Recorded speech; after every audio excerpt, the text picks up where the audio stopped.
Back. Good rip.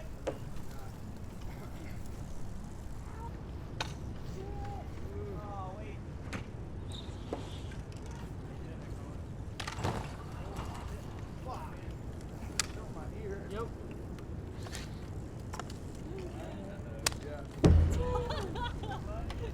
I'm not good with a front brake yet. Let it. Shot. Yeah, back Kyle. Nope. God damn it, sorry, man. Good job. Getting go, one of you. Pretty Jared.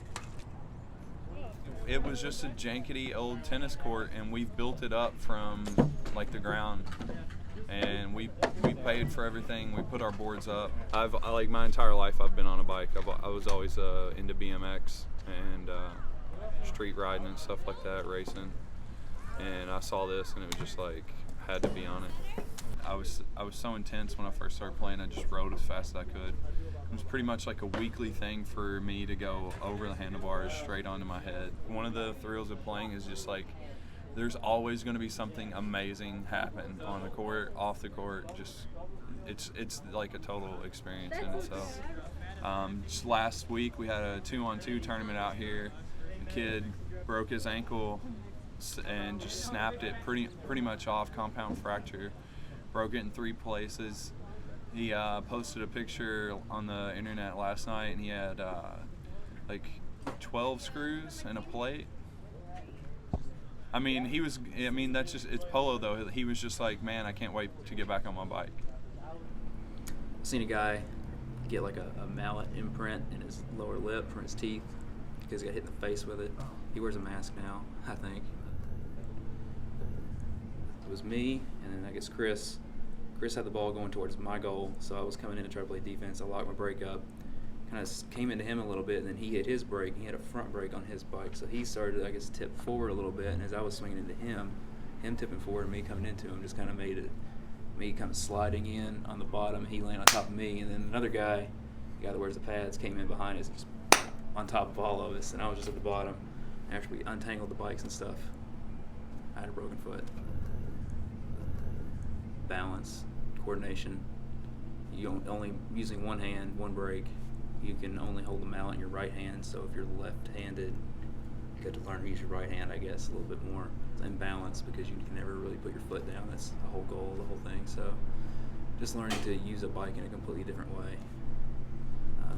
The physicality of it can get kind of difficult too. In close quarters with a bunch of people swinging mallets, so you get people injured every now and then. People play with mountain bikes. People play with like type of road bikes. You see some track bikes every now and then. Some people use just kind of Franken bikes, different like cruiser frame with huge mountain bike tires and stuff like that. So you see all kinds of like personalized rigs. It's very like self-reliant kind of sport. You kind of make up your own style of play. So there's a lot of variety. People have kind of control to mold it, the sport, to the way they want it. A lot of sports have like completely, this is how it is, this is how it's been for years, but this is like a fresh thing that people can actually really get their hands into and develop to their liking, which is a really cool aspect of it in general. Yeah, it's exciting for just to see something that's getting bigger and bigger and bigger.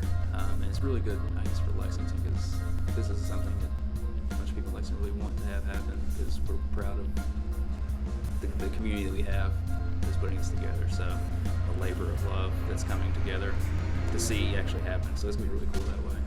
It's a pretty big deal for us because we've had a few. We have smaller tournaments all the time, but this is a major tournament. This is our first major tournament, and we're planning as best we can. We've got everybody on top of everything, and as far as everything is right now, it's going to be great, and we're all super pumped about it. And we're just trying to take all the negative things out of like every tournament we've been to and just turn them around and make one giant awesome tournament.